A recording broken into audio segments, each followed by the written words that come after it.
how have you gotten has you gotten any information at all from the Defense Department or from Secretary Austin about what happened here?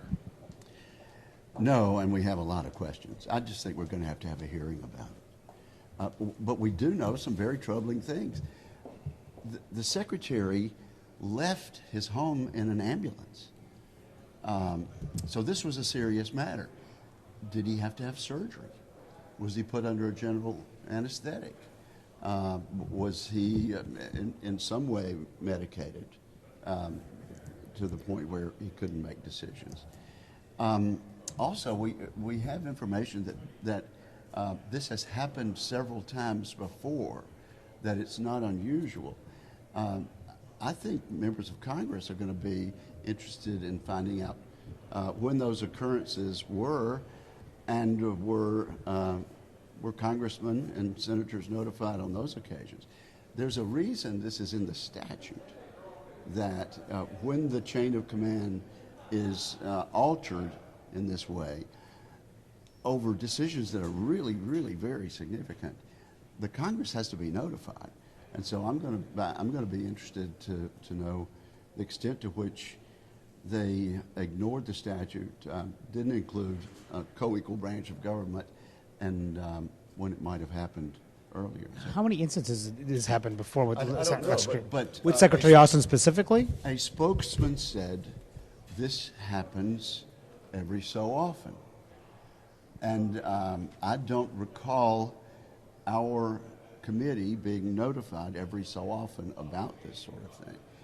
And so I just wonder if they are treating the statutory requirement as somewhat of a suggestion and not following the law. But also, there are just a lot of questions that are unanswered.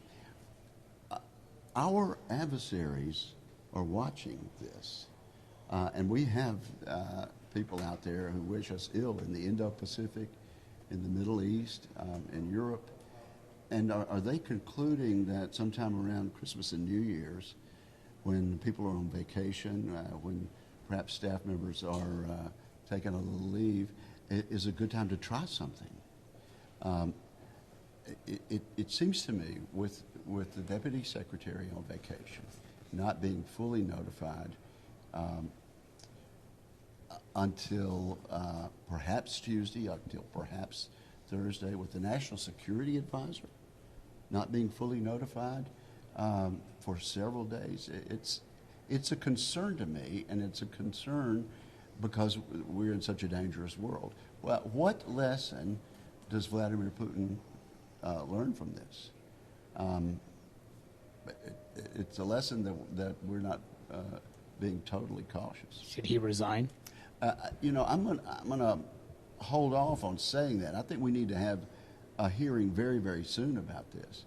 But if there's a distinct pattern of ignoring the statutory requirement and leaving out an entire branch of the federal government, Democrat and Republican, I view it as a serious matter that could get to that level. But I'm not going to rush into this. I think we've all learned a lesson from this, and that is that this is a situation, this is a frame of mind that needs to be totally corrected, and we'll see. Senator Reid told you that he'd be open to a hearing?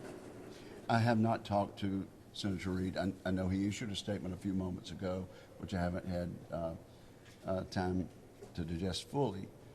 But he has to be concerned about this, and I like to think, regardless of which party's in power in the White House, that Democrats and Republicans who have to get along in the Senate to get anything passed would be concerned about this, no matter who's in office. This is a serious matter. It involves a time when there is very serious trouble in the world, and there is a real chance of an expansion of shooting wars in 3 theaters. So let me run over and see what I can find out in the Capitol right now. Thank you. Thanks for your time.